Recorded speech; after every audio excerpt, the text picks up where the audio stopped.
So how are you feeling in general? Just how is it going these days?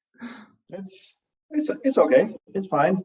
We're still in the COVID-19 lockdown, and we're sort of slowly getting out of it here in Copenhagen, Denmark. But it's it's fine. I mean, reading the news about how it's progressing in other countries. We're pretty fortunate here in Denmark. And also, I'm generally just an introvert as well, and I've been working from home for many years now. So Yes. the only real difference it's been for me is that usually before the lockdown I was home alone all day, and now I have two kids at home because they have to be home from school, and so that's a little bit of a change. But fortunately, I have a big enough place that we don't get on each other's nerves too much. So that's Yeah. fine. So I'm actually doing okay. I can't complain. Do you feel that with lockdown you actually have more time for productive stuff? No, no. As I said, I've been working from home even before the lockdown.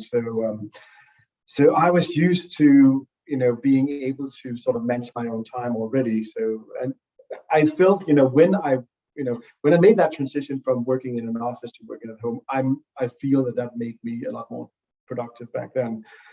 So it wasn't really that big of a change now. It made me a little bit less productive because now I have two kids to look after. Also they're big. My daughter's 18 and my son is turning 14 next week. So they're not like small children who come and ask all the time, but they still occasionally come by. Yeah. Yeah. Why is that? Why is there no food in the fridge? There's plenty of food. Yeah, but nothing we like. Go shopping. Go grocery shopping yourself. Yep. Yep. You have kids? No, not yet. Though I would like to someday. Yeah. You have so many books behind you. Have you read all of them? Oh, the ones behind me. Yeah, basically, I have more actually than the one you can see behind me. There's a few of them that I haven't read because when I married my wife, actually before we married, we moved in together and we sort of brought together our book collections. But so some of them are hers, and I've been reading some of them afterwards. But basically, she stopped adding to the collection 20 years ago, and I just kept buying books. So most of these books are mine, and I've read most of them. So as you can tell, I'm a bit of a bibliophile, and I like I like physical books. So even though you can have tablets and read on the screen and things like that, I just like real books, tangible books. I also prefer that over the reader. But I'm sort of running out of space now. So I'm actually getting into this I'm trying to make this mental exercise where I actually imagine throwing out some of the books, because that is a really painful thing for me to imagine. But there's limited space, and there's some of them when I look at them now, they're just like, they weren't very good. I didn't really like them when I read them, and I'm probably never going to read them again. And they're not even particularly nice books. Some of them are really nice, physically nice, but others are just paperbacks. So maybe they'll have to go. Do you often read programming books? That happens. Actually, I have the programming books in another room. So this is actually my library. I do have an office as well, a home office. That's where I keep my programming books. I probably read about 3-4 programming books a year. Not that much. But that's a good number, I think. That's a very good number. A healthy number, I'd say. I'd say if it was more, it would be, like how can you crunch so much info? Yeah, so a lot of the books that I read is just fiction, so that's just for entertainment. But sometimes I mix them in with programming stuff as well. Yeah, it's probably around that number, 3 or 4 books. Do you have a favorite? A favorite book? Programming book? Yeah. Oh, wow. I don't know. I think it probably changes over time because I still feel that I keep coming back to Martin Fowler's Refactoring, but really all the good stuff in that book is basically just one chapter. I really like that chapter on code spells. So all the rest of the book is about how to do the refactorings, and many of those those are process descriptions. So they are the process of how do you make a particular change, and a lot of that is built into modern developer tools. Yeah, exactly. You don't really need that part of the book. But just the code spell description, which I believe actually may have originated just as much with Ken Beck as with Martin Fowler himself. I keep coming back to those because I do code reviews, and sometimes people ask me to critique their code, and it's always useful, I think, to when you tell people that their code could be better. I think it's good to have, first of all, sort of like a label to put on it, and also a little bit of appeal to authority, if you will, so that instead of it's just my opinion, I can actually people to say, well, okay, so it's actually this well-known book of code spells, and this particular piece of code exhibits that particular spell. So it's not so much my opinion. It's also sort of like the opinion of other people as well. So that's what it takes. It takes a little bit of the antagonism out of a code review, if you will. And now that I think of it, I also always try to talk about the code as the code. So it's never, if you ask me to do a code review for you, I would say, well, the code exhibits this code spell. I wouldn't say your code exhibits this code spell, because it's sort of like if I tell it's your code, you'd go, I'm not sure about that. But if we just talk about it as, the code, that's right. We sort of decouple it a little bit. You're probably still going to be heard, but maybe less. Anyway. That's right. Yeah. So refactoring is definitely a favorite. But it changes over time. So it's a long time ago since I read that. The last one I read that I really liked was that was a fun one. It's called Mazes for Programmers. So it's basically just this book where the author walks you through, and a whole book about how to draw mazes, how to create randomly generated mazes with all sorts of different algorithms, how to render them, and then once you figured out how to render them just in a normal rectangle, he goes into, okay, so here's how to do it on a triangle and a hex grid, and he actually ends up wrapping a maze around a sphere, and you get to write that code as well. And that's just plain fun. I don't really know how that is useful at all, but I really enjoyed that. I thought it was great fun. So there's lots of good stuff. I do actually, for people who are interested, maybe we can link that later on. I have an account on this website called Goodreads, and I don't do.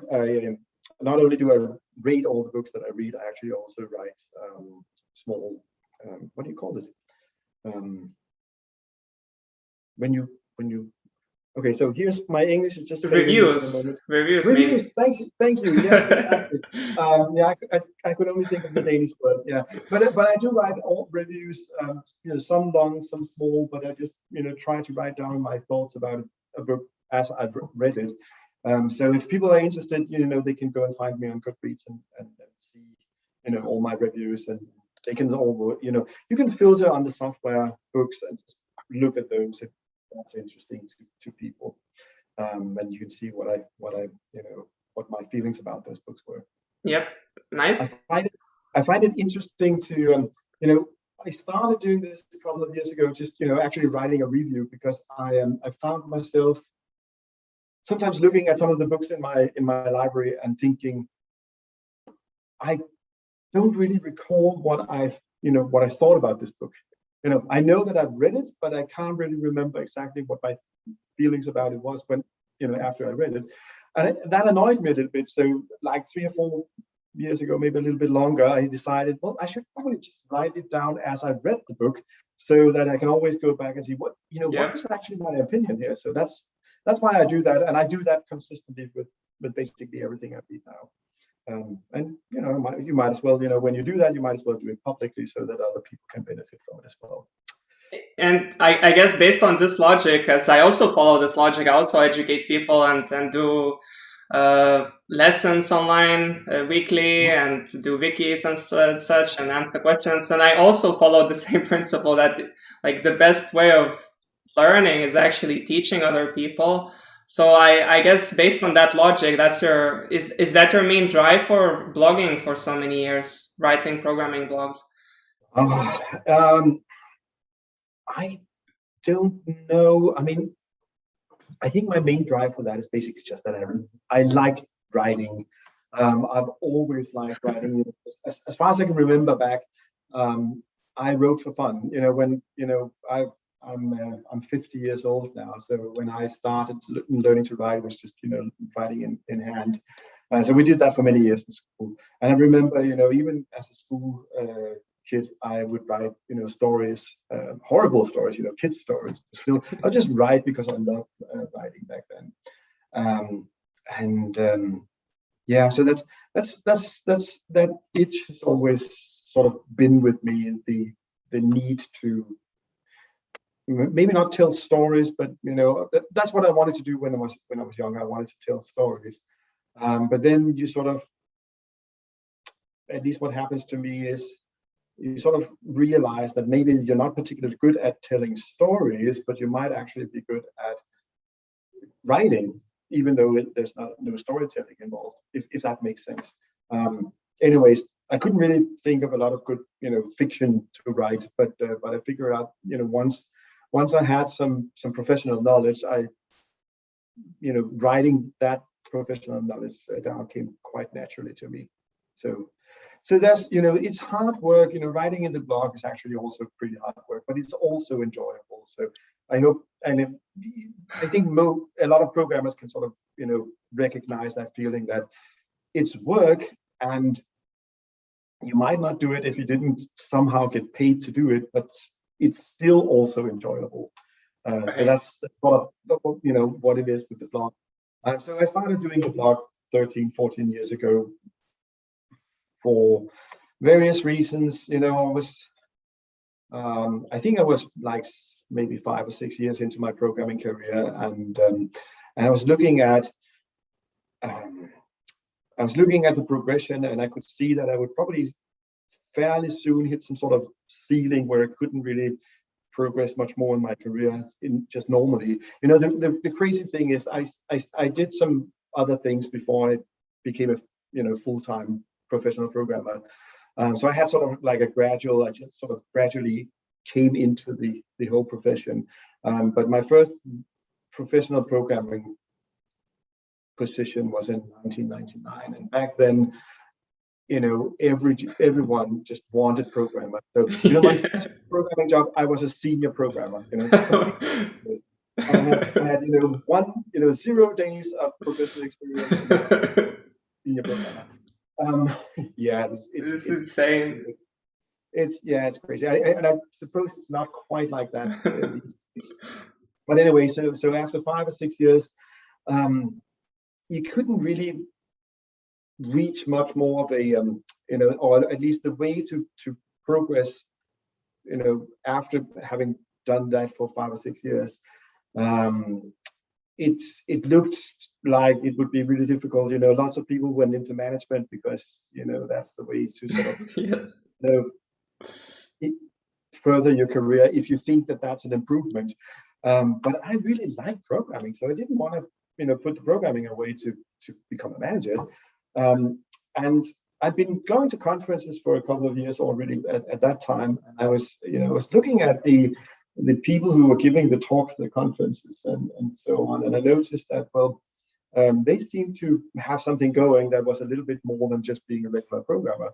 And I thought, well, maybe I could, do that as my next step. So I very specifically decided to become a person who would, give conference talks.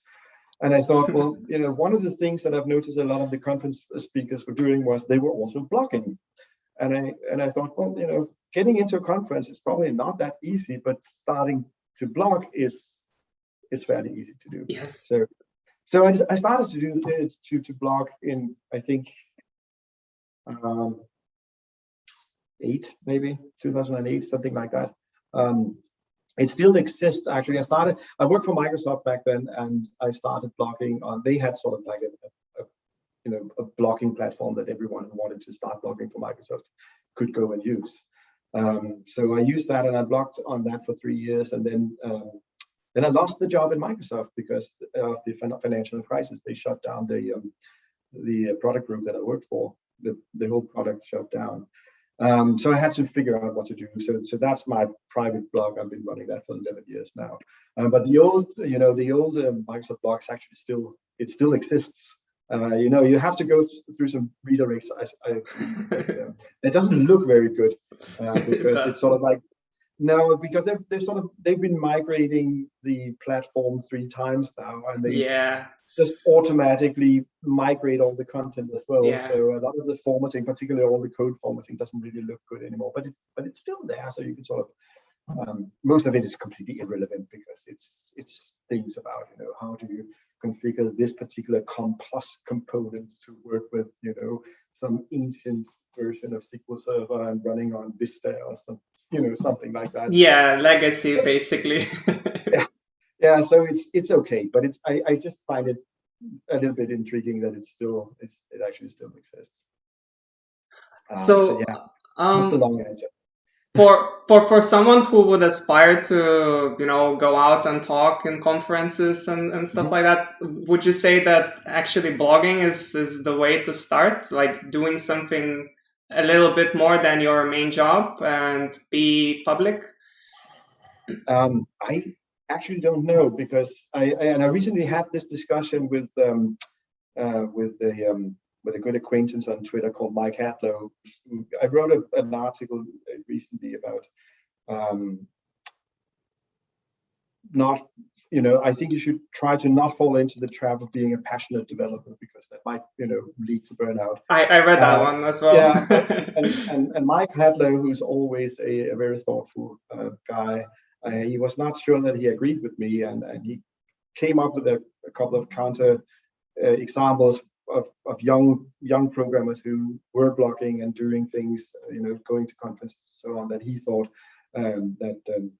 that seemed to further their career.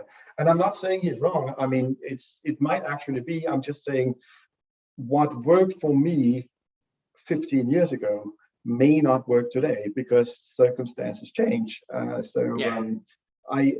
I will always caution people who want to emulate and say, well, it worked for Mark, so it must also work for me. You should probably, it's okay if it does. I mean, I'm perfectly fine with that, but you should probably just, look at your own circumstances and consider whether that might actually still work.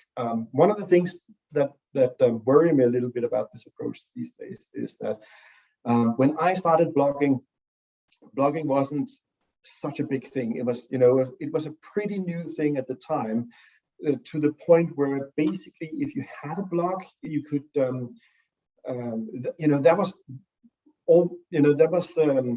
almost interesting in itself, because Mark has a blog, and Microsoft had a blog role where they basically had a web page which just listed all the Microsoft employees in the entire company who had a blog, because there weren't that many. And you sort of had to register yourself in that list, but I made sure to do that. So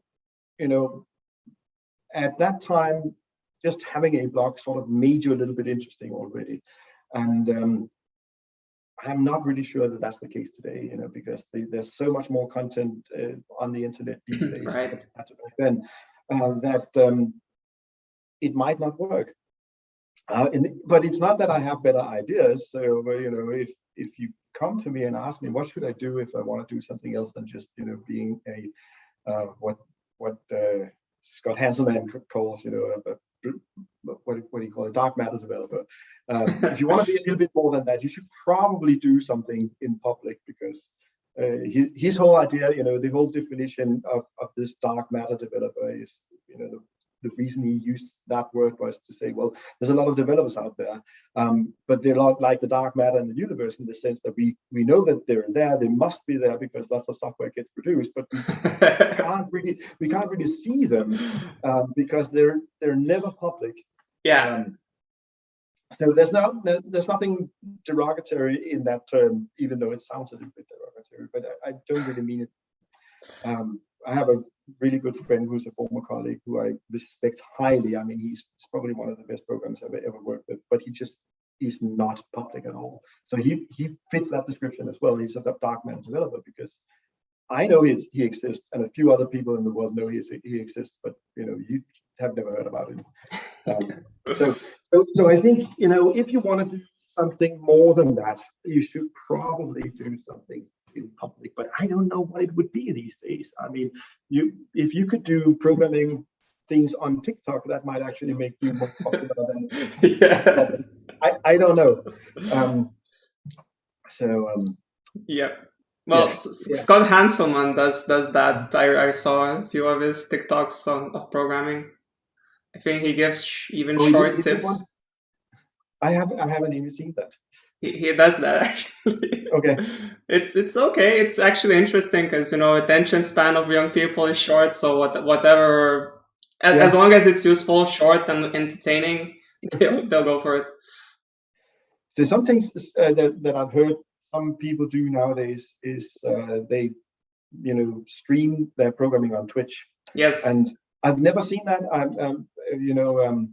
I just know that of it. I've just heard of it, but it strikes me as being it's a pretty. I like the concept in the way. I think it's a very nice thing to do because when I present things, when I give conference talks, and I also produce some videos, I want to, I try to not bore people as much as my abilities allow. So that means the code that you'll see in my presentations and in my videos is quite slick in the sense that there's no mistakes; it just magically appears. Yes. and obviously that is not how real programming is. It's just that I can't, if I have 45 minutes to present on a topic, I can't bore you with all the typing mistakes and all the other mistakes that I make. I have to make it slick. But what these Twitch streams do is that they basically just you have people who just sit down and program, and they say, well, okay, so every Sunday or every Thursday or whatever it is, they just sit down and program on some open source project or whatever it is that they do, and it's with all the mistakes and all the Googling and all the Stack Overflow and pasting and everything. And I really, I think it's a very likable thing to do in the sense that I get the impression that there's a lot of people out there who feel inadequate as programmers because they can't just get it right the first time. Because when you see one of my presentations, it looks like I'm getting it right the first time, which is absolutely not the case. So I think it's really nice to have that sort of counter point demonstration, if you will, out there. And if I did that, I actually tried to do that before the Twitch stream. I recorded half an hour of just me sitting and programming because I was, this many years ago, and I put it on YouTube because I had this argument with someone, exactly what programming actually looked like. And it's completely unedited. And you can find it on YouTube, and it's half an hour, and it's completely tedious. Most of the time, there's absolutely nothing happens because I'm just sitting there staring at the screen and thinking, but you can't tell from the recording. And then you can see I switch, tabs, and I go from the code into, some problem description, and then it just sits there for a minute, and then it goes back. Really, really important stuff. Yep, I actually do that from time to time as well, and actually a phenomena happened to me. I was learning Java live on Twitch over weekend for a part-time job position, and I thought I would just show people basically an example that you can learn, and it's cool. But instead of just people who are watching and just enjoying and asking questions, I also got people, maybe 2 or 3, who helped me get through my problems. So it's like you get live support and all that. It's really cool. Yeah, that actually sounds pretty good. How does that actually work? So I should probably watch one of those Twitch streams. Do you get audio from people, or is it just a chat window? It's just a chat window. If you want audio, you could make your own community, like Discord, for example. Yeah. But I mean, it's just creating a channel and then you schedule stuff. People come over. You could, have an internal podcast for just the community, or you can be public for everyone. But on Twitch, it's basically just chat. Yeah. Okay.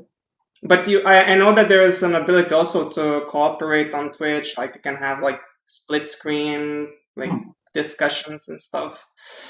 There are many possibilities. Yeah. Yeah. That sounds like a good idea, actually. I haven't tried it. I should probably look into that. Yep. I try a variety of activities. Some work, some don't. Sometimes code discussions, but there aren't that many people who sign up for such activities like discussing design, code, books, patterns, stuff like that. You really need dedicated people for that, because in general, things like that are, they're not practical until they are applied in practice. So just discussing them might not interest the general programmer. Right. Okay. During a stream, but of course it's interesting to read and then slowly learn and apply.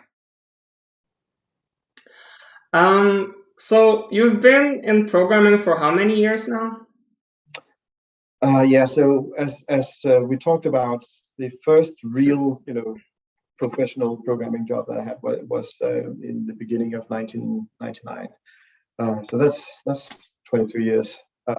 How was job interview back then? Like how what did they ask you? And do you remember?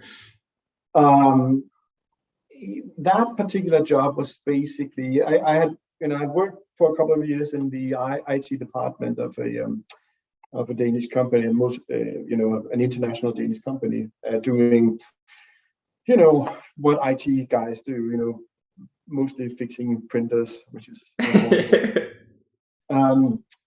but I also get to maintain a little bit of we had this pretty complicated login script that ran whenever people logged in. So I got to maintain that. It was written in Visual Basic 4, I think, not even Visual Basic 6. So I did a little bit of that, and that really interested me so much that I thought, well, as you get into this programming, I want to do this for a living instead. So I actually found another job, and I don't recall there was much programming. There weren't any whiteboard exercises, if that's what you're thinking of. But then I basically told one of my colleagues that I quit my job, to start this other place. And then he says to me, yeah, but my brother is doing a startup with, actually a spin-off of a US company. And he's looking for programmers. So why don't you talk to him? And I thought, well, I actually, accepted the other position, but I went to talk to his brother, and that just sounded much more fun. And so we basically just hit it off. And he said, well, okay, you want to start? How much do you want? And I said, well, I want that much, which wasn't that much, but still decent amount of money. And he said, okay, well, that's a deal. And that was it, basically. So I told the other company where I'd accepted the position that, yeah, I wasn't going to come anyway. And they gracefully accepted that. And then, that was basically it. I guess the most formal interview process that I've ever been through was with Microsoft. I got contacted by a recruiter for a position in Microsoft in 2003, Microsoft Denmark, and they went through a lot of. They actually went. There wasn't that. I don't recall that there was any programming exercises, but they did subject me to an IQ test. And this personality test, that was a very done thing back then. Personality. Probably one of those Myers-Briggs things. So that was like 3 or 4 days with various different tests and interviews and all sorts of things. But that was it. Well, you managed. You got the job. I passed the IQ test at least. I'm happy about that. And the personality test was probably not, didn't ring enough bells to. They were probably desperate. I don't know. That's interesting to hear, actually. Yeah. Have you ever had moments of doubt that you picked the wrong career path? I absolutely have, but not with programming, because the original career I had was I'm actually an economist. That's the way you say it in English. So I have a degree from Copenhagen, the University of Copenhagen in economics. And my first job was in the Danish Ministry of Economic Affairs, doing all sorts of economic analysis of things. Actually, it was sort of like a programming job, because what we really did was we had a model, a so-called econometric model, which basically just ran a lot of algorithms over real data of all the inhabitants in Denmark. But I didn't think of it as programming back then, because I wasn't really, this is before I realized that I was interested in programming, so I just thought it was very tedious. So I definitely didn't like that, and I was really, that was actually quite a personal crisis, because I was, in my late 20s, mid 20s actually, and looking forward to 40 years of doing something that's looked really horrible, not me at all. So that was definitely not a good place to be. But then, I was so fortunate that, if you basically could spell HTML, you could get a job like so, and I did spend a little bit of time after I got my degree in university. I just tinkered around with, doing some HTML and doing web pages back then. And, this was just, 1995. This was the time when, no one was really on the internet, but I was, I bought a modem and actually paid to, dial up to the internet with some early, ISP. And I thought, well, it's this homepage thing looks interesting. It's probably, the itch to write that sort of, got hold of me back then. And then, this HTML thing, it was not that hard to understand. So that's how I get. So that's, when I wanted to switch into IT, that's one of the things that actually landed my first job as an IT guy, was this, that I could demonstrate that I actually had those, at that time, actually those live web pages running, and I had written them all by myself. And that company was in the process of, thinking about whether they needed to have a World Wide Web presence. That's where they were. So one of the first jobs I got, besides doing all the printers, was that I actually set up the first web server that company had at all, because they didn't have a web server. I had to figure out how to do that. So that was fun. Where did you look for information back then? Like, did you go to a library, or like internet had something? Yeah, you could find stuff on the internet, and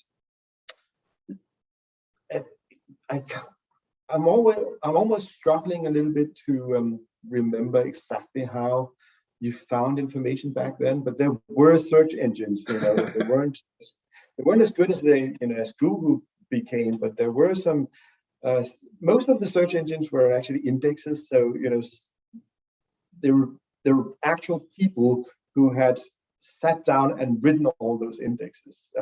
Yahoo originally was such an index. There was actually a curated, index of the internet, and there was a Danish one as well. And I suppose all of the, various countries had their own equivalents to Yahoo. So there was stuff like that, and so you could find things. It was more difficult, took longer to find things than it does today, but it wasn't completely impossible. And HTML tutorials were quite it's an obvious thing to do when the World Wide Web is brand new. Is someone figures out that we should probably write an HTML tutorial, because otherwise you can't really get into it. So it wasn't that hard, but it's a little bit. It's not entirely clear to me exactly. I don't recall that much because it's a long time ago. Right, that's okay. It's a long time, as you said. Yeah. Do you remember, like, how long in one sitting have you managed to stay and code? How long was your longest programming session? Oh yeah, I probably about I would guess about 24 hours. I remember in one.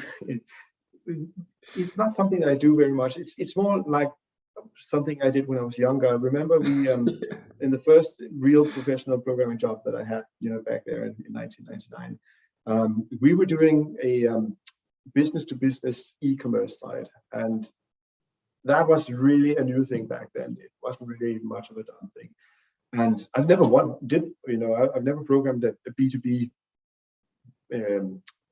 web shop before, but basically no one had. So we were just trying to make that work, and we had 1 week where we went and so we physically went to the customer in the final phase of that project, and we sat in the customer's office and finished the job there. And I think I've clocked in about 110 hours in a week, something like that. Wow. We were sleeping, but basically what we did was we were just we just crashed on the floor or on in the office, and then we woke up again, and then just this is completely ridiculous. I mean, you can't do good Exactly. work if you don't get rest. I mean, so how did that end up? Well, it's as these heroic efforts often turn out, it's sort of like, yeah, well, sooner or later you actually managed to get something shipped. We did have that customer for quite a few years afterwards. So in that sense, it was a success, but it's definitely not something that I would recommend anyone doing today. So at that time, do you think it was a mistake of management or more of you guys? Like, if you had to find a reason why that happened, what would that be? I think none of us knew any better. All of us were new to that thing. Even the CEO of the company was about my age, and he had been doing some IT before, but I don't think he ever had tried to do another software development project before we did this. So we didn't really know any better. So there was no one to tell us that we should be doing things in a different way. And I also think one of the things that happens when you have a lot of junior developers, so we were all junior developers, is that you basically exchange lack of experience with just hard work. So yes. you can work for longer hours, and it's even possible. I'm just saying I wouldn't rule out that it might actually be possible that your cognition works a little bit better for long hours when you're in your 20s than when you're in your 50s.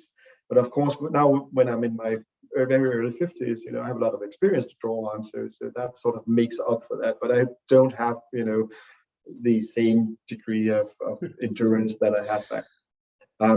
But I think if what should we have done differently? Well, we should probably have had at least one experienced programmer on the team who could help us avoid a lot of the mistakes that we made, because we would probably been able to go much faster if we didn't have to fix all the mistakes that we made. Because what happens one thing is what happens when you're tired, but also what happens when you're inexperienced is that you make a lot of mistakes, and then you spend a lot of time fixing the mistakes.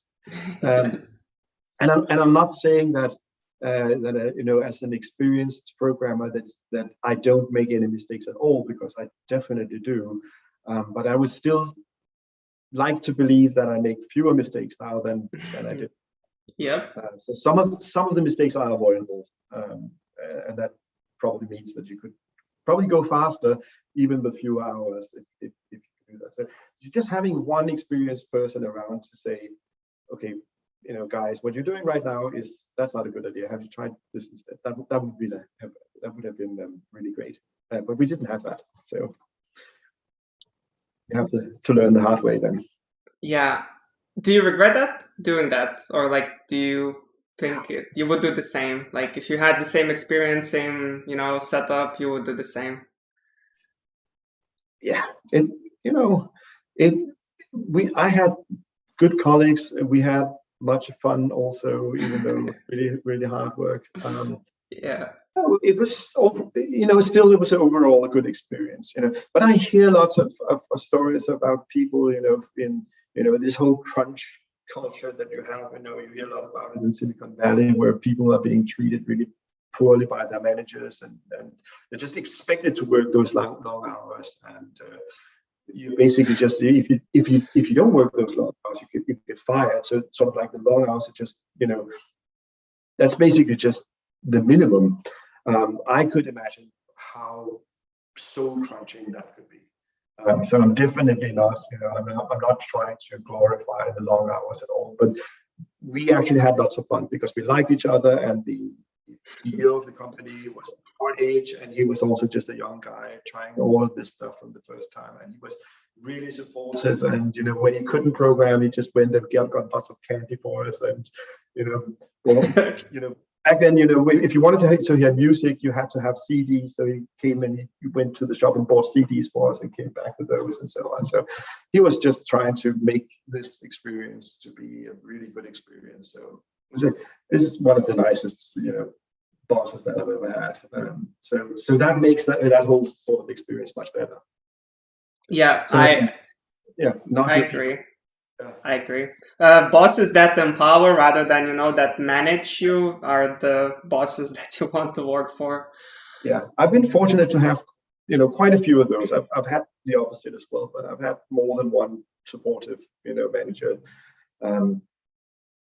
which might actually be, part of the, the key to my success, if you will. If you want to be successful, I'm happy. I consider myself fairly successful in the sense that I've had a good run so far. It still looks good. So. Yep. In programming, there is a legendary state, the flow. Some programmers manage to get to it. So, and actually, when I had a talk about the flow with Robert C. Martin, he said that it's actually a state you want to avoid, because it makes you tunnel vision yourself too much and see the outside. What are your thoughts on that? I probably agree with Robert C. Martin on that.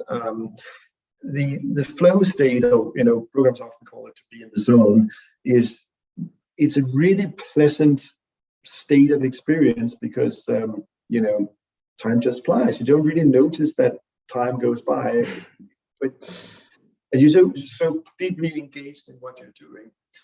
So it's a quite positive feeling in the sense. So if you can achieve it, I'm not going to tell you that you shouldn't go for it, because I think sometimes it can be productive.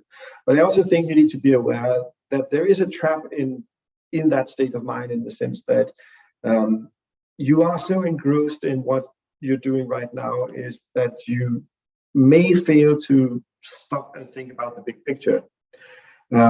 So this works for me. I'm not saying that this would work for everyone, but I've started to use the Pomodoro-Technique.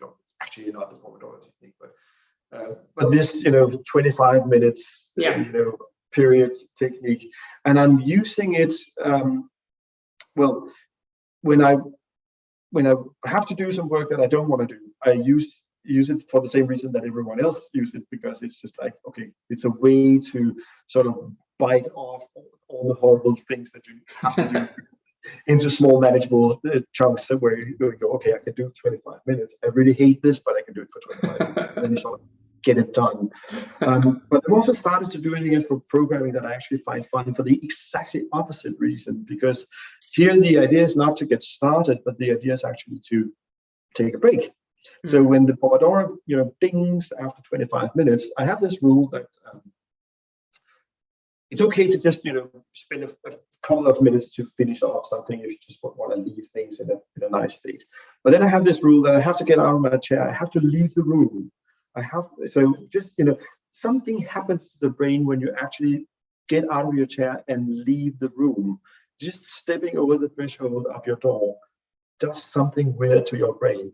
And I believe that I've read that somewhere, but I can't remember where. But at least it works for me. So usually, once I'm out of my chair and have left the room anyway, I know I would go and get a glass of water, do whatever else you need to do, just for a couple of minutes. And what I've found with that is that if I were in flow state before, if I were in the zone, and if during those 5 minute break, if I don't discover anything that sort of destroys that, it's pretty easy to get back in the zone, actually.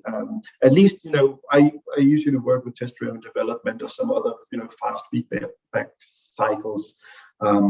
So if you have all of that fast feedback, automated tests or, working with a type system of Haskell or whatever it is, lots of fast feedback, getting back into the zone, to me, seems to be fairly easy, can pick up even if I left the room for a couple of minutes, and then I go back into it, and I just go back into it, and it's not that hard. But what often happens, and this is the reason I do this, what often happens is that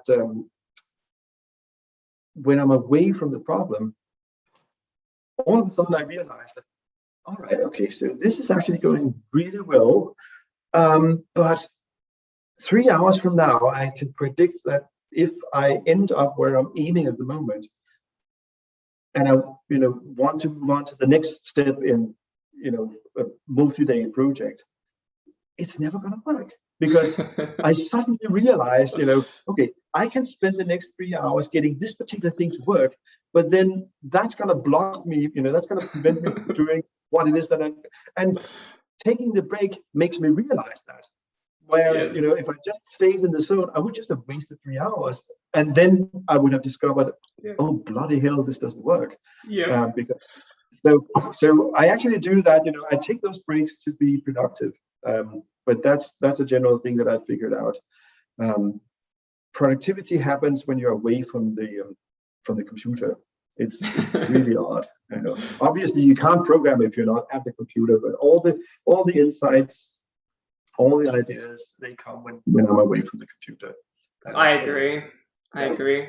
It's often that, if you find the solution too hard, you are actually, in a sense, that you're running out of time, so you need to compensate for that. But in reality, you just need just a break to maybe discover an alternative. Yeah.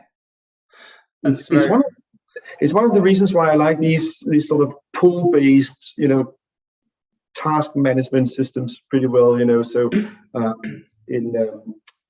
in lean software development, for example, there's this idea where you sort of have a pool of things that need to be done, and the programmer, or everyone who's working on the project, basically just goes and picks a task and decides to work on that task, instead of having a manager who tells you what you need to do. Yeah.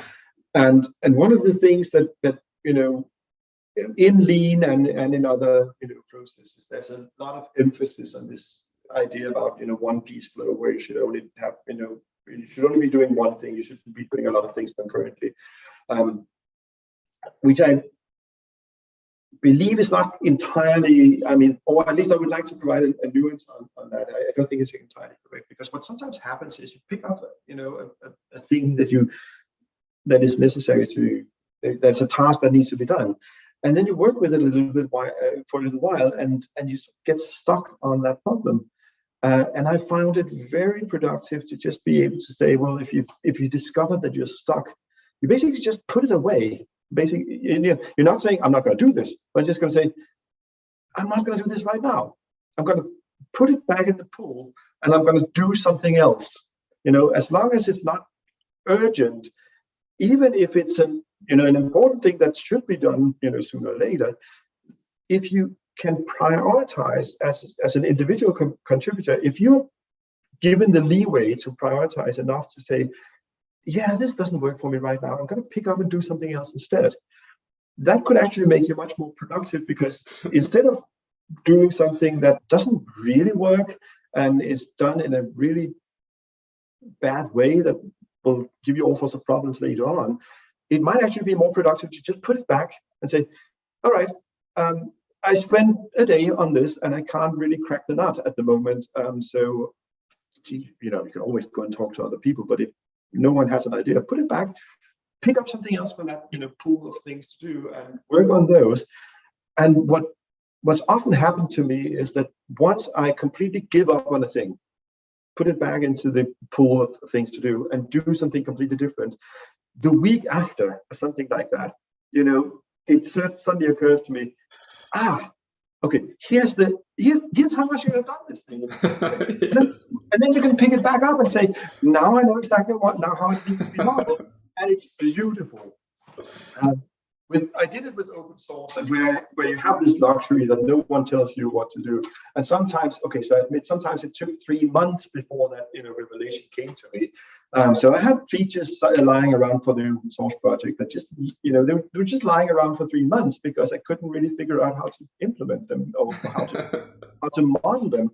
And then 3 months later, I sort of, this is how I need to do this. Yeah. And it was sailing all the way. And it's a beautiful thing that happens, and I think people should do that some more, because lots of things can easily wait. All the important stuff, if you really ask people, I wasn't able to get it done yet. A lot of the managers that I've had, at least, they're sort of like, oh, okay, we'll do it next time, whatever. Yep, definitely. I think there was a TED Talk I saw, which also mentioned that about it sounded quite weird. It sounded, the title I think was "Procrastination Helps with Creativity," like a healthy kind of procrastination. So I think that's what you mean, and I agree with that. We need those. Yeah, if you consider that procrastination, but I suppose so. Yeah. So, and I know this is a difficult thing to do if you're in an office environment where you sort of paid to be there from 9 to 5 or whatever. But I've been working independently for the last 9 years, and at times I've been in the offices, but I've increasingly been working from home.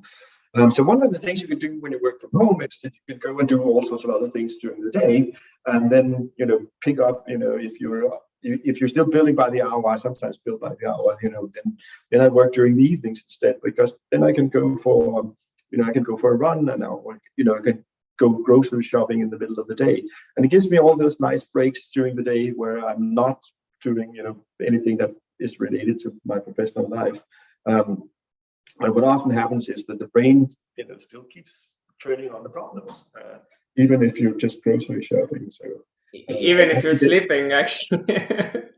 Probably even then, yes. So but being working from home and not being required to be logged on and being on a digital, it gives you the flexibility to organize your day in a completely different way. So I just found the more that I've done this, sort of like a very positive side effect of being able to organize my day in that way is also that I get I realize that I get all my insights when I'm away from the computer, and it's a very interesting thing. And lots, as you mentioned, lots of other people have discovered that as well. Yeah. I also often find that if I'm being stuck at the problem, the solution is probably just, instead of trying to do the same thing, just discard it and try over again. Yeah. Is usually what my experience was.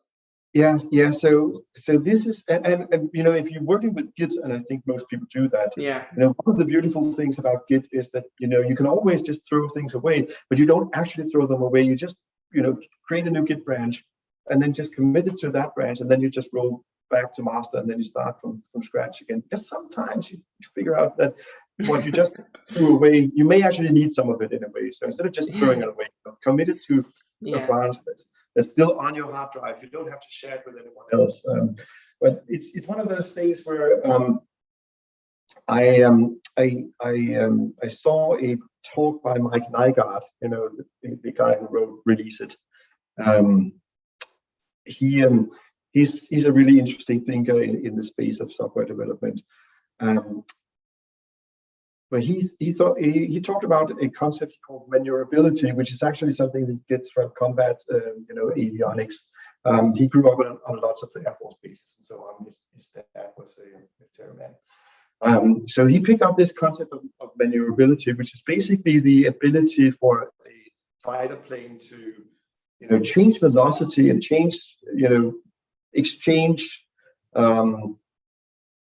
you know, different types of energy. So, for example, if you climb, once you're very high, you know, in an airplane, you can exchange your potential energy to kinetic energy to get lots of more speed. And then the original, you know, the military theory about maneuverability is something about, you know, how to, you know, shoot down the other airplane, obviously. But this whole idea about being able to change direction, you know, very quickly, that's sort of like the essence of this idea about maneuverability. And I think Git is a very interesting example of how it provides, you know, tactical maneuverability to, you know, software developers. And I think, you know, few software developers actually use Git in an active fashion. You know, you know, everyone uses Git nowadays, but most people just use it like they would be using, you know, TFS or even Visual Source State that we used 20 years ago. Most people that I've met just, you know, write code all day, and then maybe once they're done for the day, they may make one commit, and then they'll push that to their server. Some people just work on some feature branch for days, and then once the feature is done, they will make one commit and then push that to the server and have all sorts of merge problems then. But, you know, I've met other people who work the same way that I do. Is basically, you know, I like to work with Git in the sense that I go from thing that works to thing that works. And I think, what is he called? He's called Tottinger as the last name. What's he called? Tim? No, Tim Ottinger is because his Twitter handle is Totting. But he's called Tim Ottinger. He's one of Robert C. Martin's old buddies, as far as I believe. He calls it micro commits.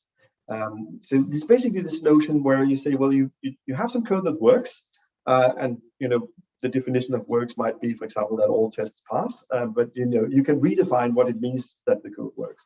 But you have some code that works, and then you make a change, and if that change results in a new state that still works, then you make a commit in Git. So that might be, you know, 30 seconds after you did something, you make a new commit, and then you make another little change, and then you make a commit again. So you work through those very small commits that basically just, you know, provides a little bit of a history of how did you arrive at the thing you did. And the very nice thing of working this way is that you can always backtrack. So when you realize sometimes that you've done something stupid, which happens all the time, instead of having, you know, a big chunk of thing where you sort of need to undo that, you can just, you know, go back the number of commits that where, you know, until you have a state that you like again. And the thing you just did is not even lost. It's just on another branch, and then you just switch the branch, and then you move in a new direction until you sort of get where you want to go. And that way of working with Git, well, I've seen Tim Ottinger describe it, and I've, you know, Kent Beck is doing something similar.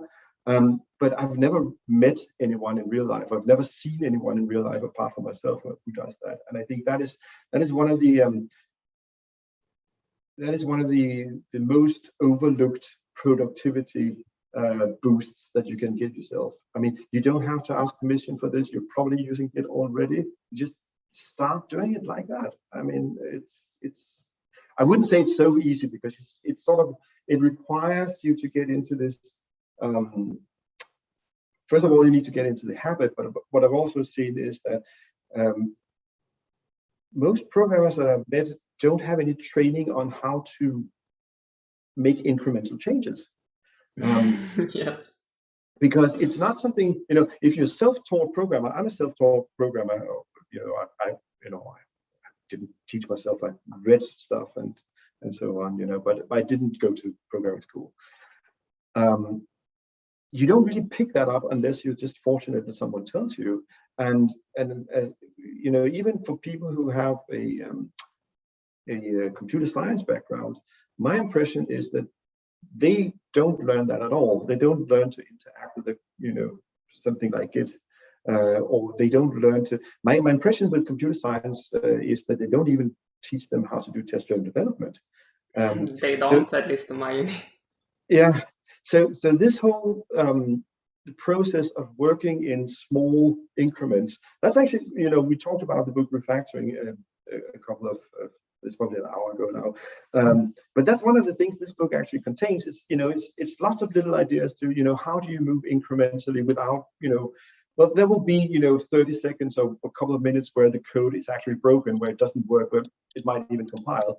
But then, you get to a new state where everything compiles, all the tests are passing, and then you're sort of in a new good state.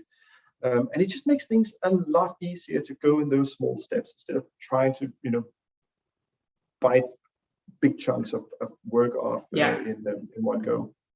Yeah, I agree. Willing to try it out myself. I'm guilty of having too big commits as well, but it's definitely some great habit to have. When choosing people in your workplace, you're probably given a lot of job interviews yourself. Have you? You mean as an interviewer? I interviewed other people? Yeah. I did that a bit when I worked for Microsoft, because I wasn't a hiring manager, but the hiring manager just wanted my input on various people. So we've done that a little bit, and I think I actually, this is more than 10 years ago, and I don't think I did a very good job of it, actually, because no one had told me how to do that. So it turns out that there's actually been, once you start to get interested in that field, it turns out that there are people who have given this quite a bit of thought and actually maybe also done some research on it. I hadn't. So my, we're maybe 15 years back. This was a lot of, do I like we might as well say, do I like the guy? Because I don't remember ever interviewing a woman, unfortunately. But there was a lot of that, do I like the guy? Don't I like the guy? Does this person, is he able to answer my trick questions in the exact way that I would have solved the problem myself? It's a completely idiosyncratic, stupid way.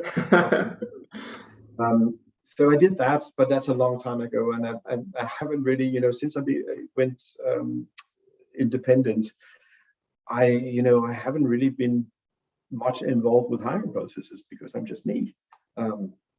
Is there any quality in particular that you think makes a good programmer? Wow. I don't know. The ability to write clear code, but that's a little bit of a cop out here.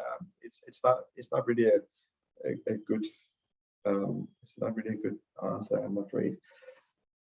I think I've probably been as biased as everyone else, in the sense that I've worked with lots of people who I thought were very good programmers, but I guess the ones that I really thought were the best programmers were the ones who wrote code most like I would have done it, which is not necessarily, that's just bias. That's not necessarily that doesn't make them better. It's just that, I find that easier to, I find it easier to work with them because they write code the same way. But I'm not sure that makes them better. And so this is where I'm saying, well, I don't really know how to answer that question, because I'm afraid all my biases are really on full display here, because I could tell you, a good programmer would be one who does a lot of test-driven development, and good programmers are programmers who are proficient in F# or Haskell or whatever it is. But that's just my bias, and so I don't really want to give that answer. So I just mentioned that as an example of what my bias would say. But I remember having one coworker at a time where I was always a little bit annoyed with his code, because I found it inelegant, in the sense that I was always looking at it and I thought, oh, I could have done something much more elegant here with some function part and some polymorphism and so on. But then I sort of started to think about it a little for a while, and then I realized that the code was always crystal clear. It was never clever. It was always just, it was nicely structured. It wasn't particularly elegant, but it did exactly what you'd expect it to do. There were no surprises in it. It just wasn't clever, but it was really, really good code. But it annoyed me because I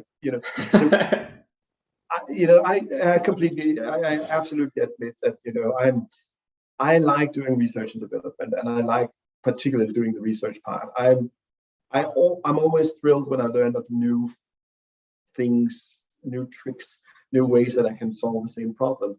I'm that type of person, and I'm not sure that actually makes me a good programmer, because I might I wouldn't say overcomplicate, but I might, do things in a way that's not really helpful to other people. Whereas as this guy's code was just, it was simple, it was easy to understand. So once I sort of got my head around that, it still annoyed me a little bit, but it was sort of like, yeah, he's probably a pretty good programmer, this guy, because it's always unsurprising. It tends to work. It doesn't have many bugs in it. It's that's good programming as well. But on a completely different way. So I really don't want to answer that question too categorically, because I think that you can be a good programmer in lots of different ways. What I've tried to do for the last 5 to 10 years is that I try to write code that sort of targets the other people that I work with, because I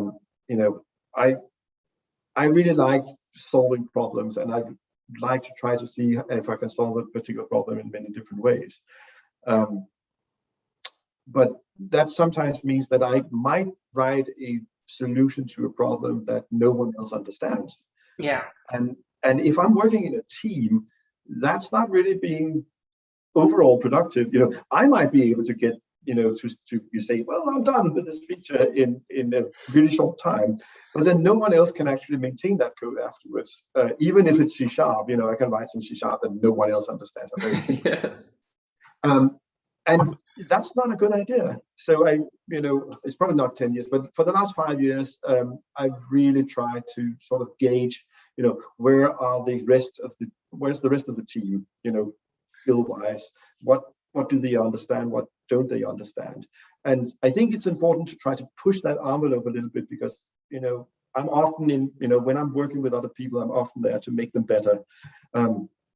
So I always try to push the envelope a little bit to say, well, okay, you would probably write it like this, but then I would try to just take it a notch up and say, well, but we could also do it like this, and sort of try to talk them through, what do you think about this? And they often look at it, then, if I hit them right, if I read them correctly, I can find the next level so that they understand how we now arrived at that next level, and then they pick it up and then they start doing it themselves. But if I move too quickly, I just leave people behind, and then no one benefits. Exactly. But that's probably an experience thing where I was definitely not good at that. If you look at how I worked 15 years ago. But I hope that I've gotten better at that. There is, I think, a term for that from programming jargon. I think it's called the perfectionist or a butterfly developer, which is like wants pretty code, like sees beauty in code, but less of business value. Right. Yeah, I could definitely have evolved into one of those people if I did, still. Yeah. I believe I just have as much. I have just enough, self-conscience, if you will, to realize that that's probably not a good idea. I did run into, I had a few encounters with people, 5-10 years ago, where people would say, well, it works and it's probably elegant, but we don't understand what this does at all. And I sort of like realized, okay, if that's the result, I shouldn't be doing this, because that's not providing value to anyone. So I think I had a little bit of a wake up call there. I had one company where I did a lot of work that they liked, but then I also insisted on doing something that they didn't like, and I was just like, yeah, but this is just the cleverest thing ever. And they were just like, yeah, Mark, but when you're done, I was there as a contractor. They said, well, when you're done, we're gonna delete it. And I said, no, it's good. And then I left them. And I came back to them. So I must have done something right, because they asked me to come back a year later. And I came back to the same code base, and sure enough, they had deleted exactly that. So they weren't lying. And so I'm like, okay, if that's the way things work, I shouldn't try to be clever. And that sort of taught me that lesson pretty, well, in a nice way, but it definitely drove the point home that there's no reason to do something that other people don't understand. Yep, definitely yes. These days, like we basically have evolved from monoliths to service oriented to microservices, but there's still these days people and different opinions, like that microservices isn't really the answer, and that it's okay to have a monolith as well. And then we have domain-driven design, we have microservices, we have on your architecture, stuff like that. Yep. Do you have a go-to architecture, and do you have any guideline of how do you pick one based on the project, the scope of it? Yeah, right. I don't really have a go-to architecture, because I believe that the whole point of software architecture is to design an overall structure for a particular problem set that addresses that particular problem. And I've definitely encountered those software development organizations where they have an architecture team somewhere completely disconnected from real development. Yeah. And that one of the things that they do, maybe the managers actually ask them to do, is to produce what they call a reference architecture. So that's sort of like the architecture where every software development project undertaken in this whole organization must follow that particular template. And I really don't think that that's useful, because the whole point of architecture is that you have a particular problem, you look at the problem, and then to the best of your ability, you think of some sort of structure of your code base that would best solve that problem. So Robert C. Martin I think he defines architecture something like, you have to make decisions about the stuff that is, you have to make good decisions about the stuff that's really difficult to change. So for example, you say, well, okay, you can't easily change how you store data. So you should probably think upfront about, okay, how do we store data? Do we use a document database? Do we use a SQL-based, relational database? Do we use a graph database? Do we use time series? Whatever it is.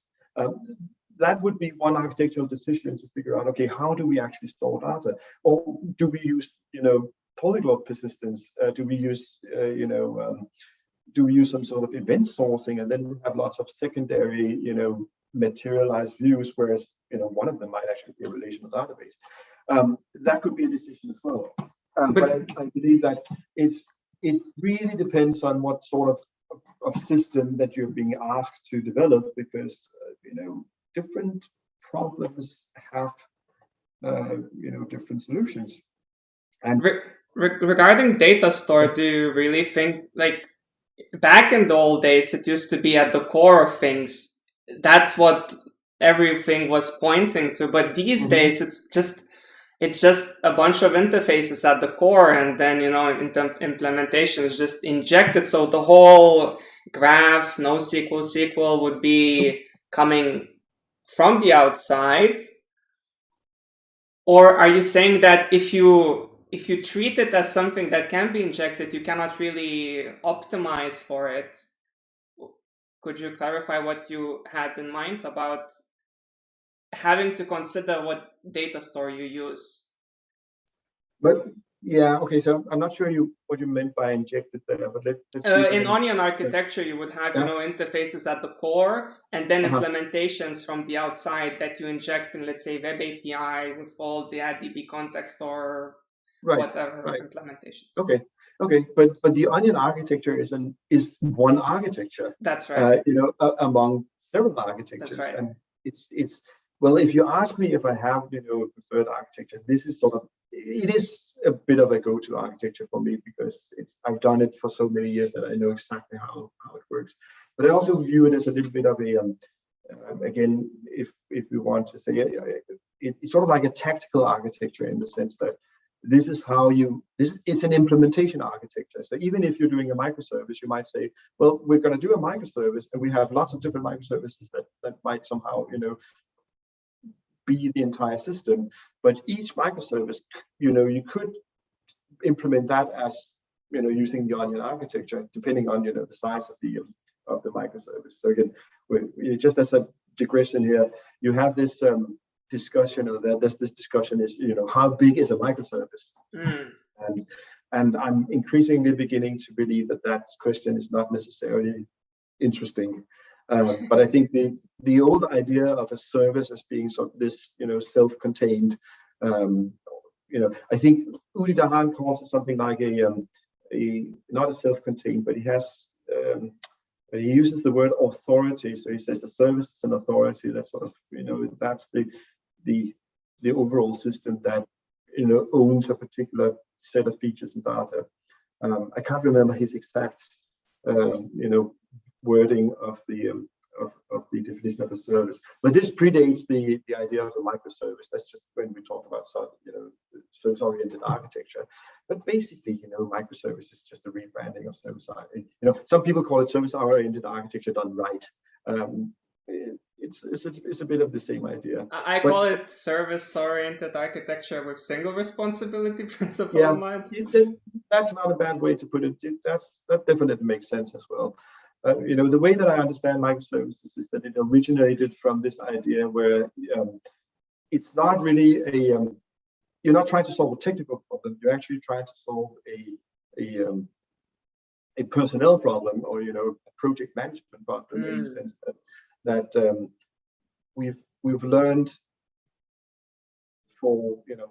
Fred Brooks could have told us this in 1975 with the Visible Man months, that putting more developers.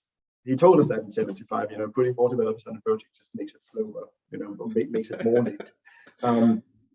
So we've learned that there's probably an optimal size of a development team, or at least a development team can't be too large. So if you have a development organization with hundreds of software developers, it's not a good idea to have all 100 software developers having to coordinate with each other.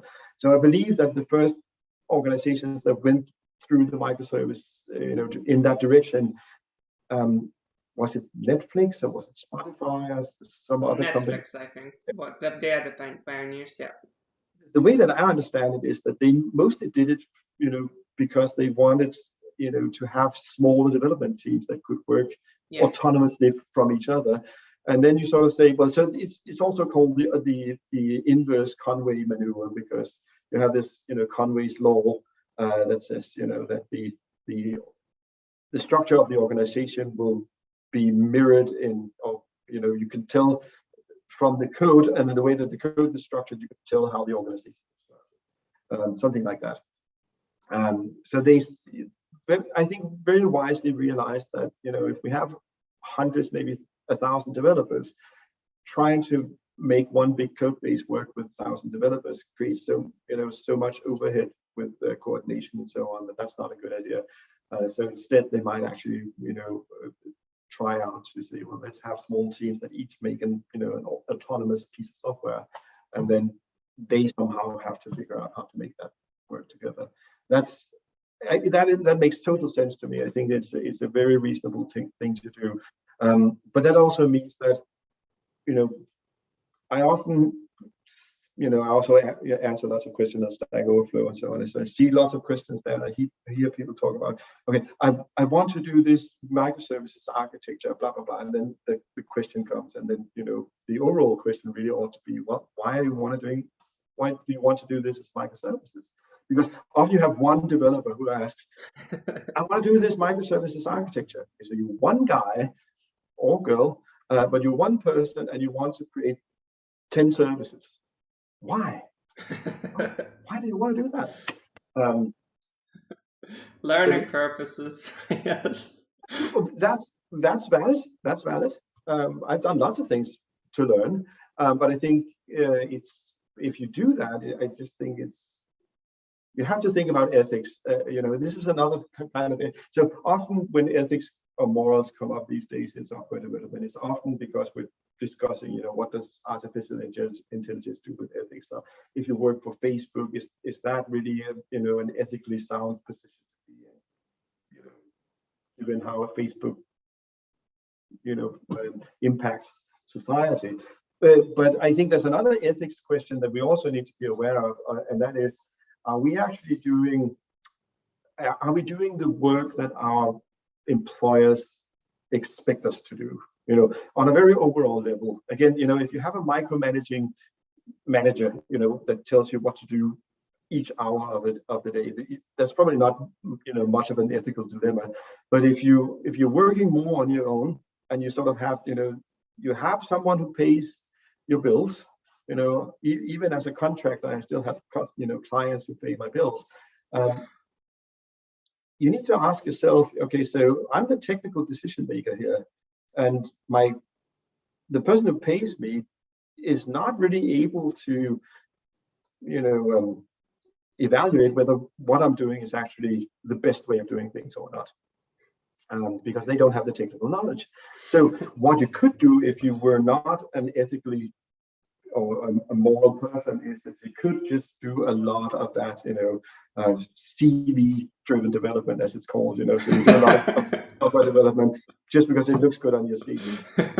And I don't think that's a moral thing to do. On the other hand, you know, it's one of those things where I think you need to weigh it a little bit, because particularly if you have a long-standing relationship with your employer, it's also in your employer's interest that you are as good a programmer as you can be, and that means you need to evolve, you need to research, you need to learn new things, and so on. So I think there's a case to sometimes do things the hard way, because that might actually teach you something that will make you more productive later on. So I'm not saying that you can never do new stuff just because you know, because someone is paying you, and you should only do it the way that you already know. That's not what I'm saying. But I think you need to think about that and say, well, there's another person, or there's an organization that actually pays your salary, or pays the invoice, and they need to be. I think you should treat those people well, as you know, just as you should treat everyone else.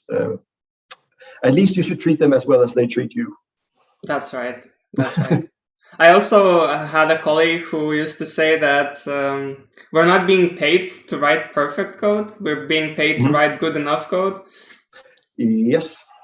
Yeah. And I think that's fair. But I also think that it's, as the way that I see this is that you already said that earlier, that there are some people who just like to really tinker with things, and they do a lot of things that are really of very little value because they just thought that it was interesting to do something. I don't know how many people have run into who wrote their own object relational mapper because they thought it was an interesting exercise. Quite a few actually. When you have a lot of people who have absolutely no idea about what's the overall goal of the organization that they work for, that's a problem. So as far as I can tell, there's sort of like this counter movement that is very focused on value, where you have lots of people in the agile community who say the same thing that you said, that no one pays you to write beautiful code. They just write you to write working software. And that's true. But I also think that unless you are writing software that you plan to completely throw away in the next month, you need to also have an eye on, that not only should the software work, but you also need to leave the code base in a condition where you can solve the business problem not only today but also a year from now or half a year from now. Because I think most of us probably have this experience where if you start a completely new code base from scratch, you can be very productive for the first months or maybe even a year. If you have a consistent team that works on the same thing for a while, they can probably be pretty productive first off. So you often see this sort of curve where productivity is really high at the beginning, but then once you ship the first version, then the next version is everyone is surprised that the next version was so difficult to get to because the first version was so so fast, and then the third version is even worse. So you sort of have this diminishing returns, and I believe a lot of the reasons for that is that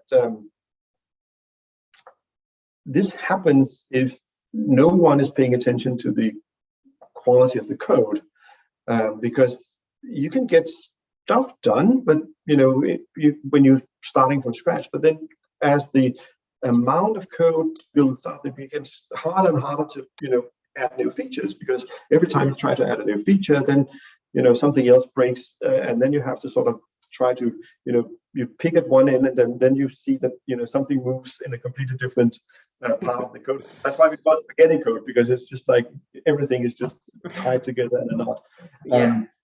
So I think if you have the long-term interest or the middle long-term interest of the organization in mind as well, I would say, well, we're not paid to write beautiful code, but we should consider it's a part of our responsibility to write code that is long-term sustainable, and that sort of correlates with maybe not beauty, but it has to be at least pretty, I would say.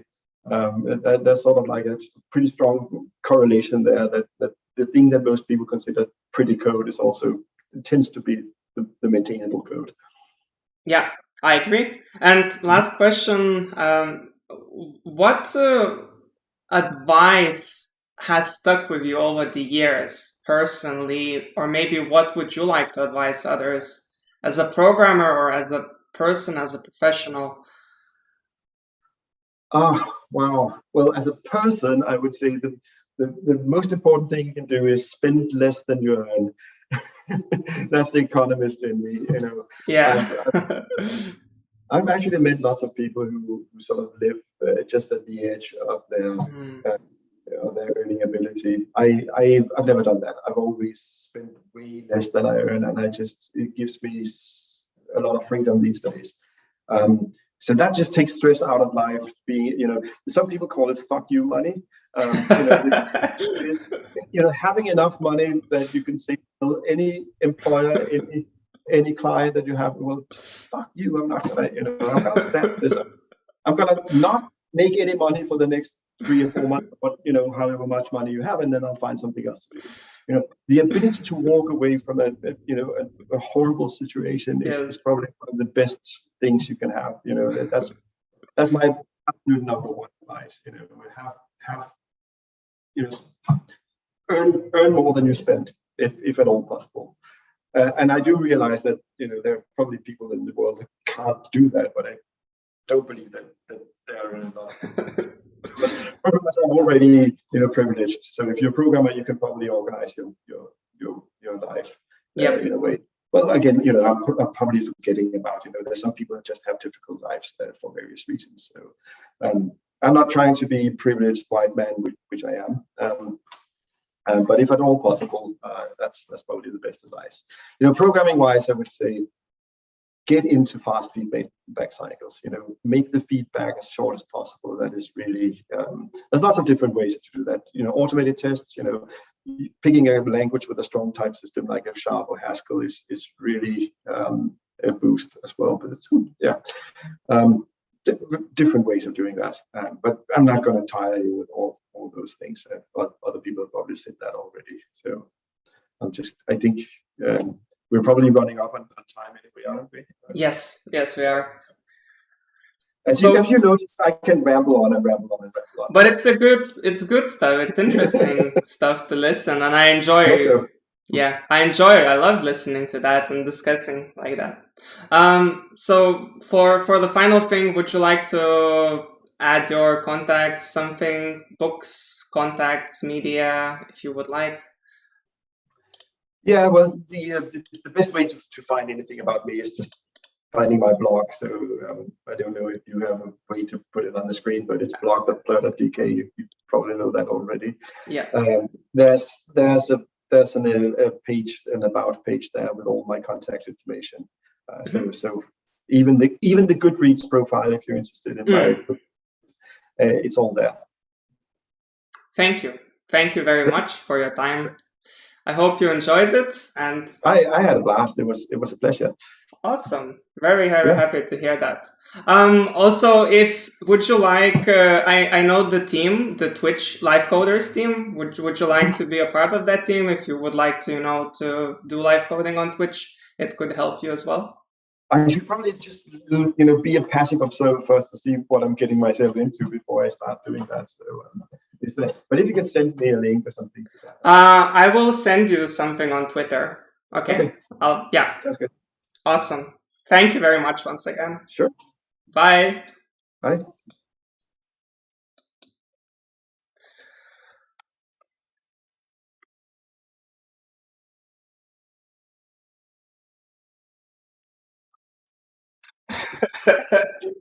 Yes, that was good. Good stuff.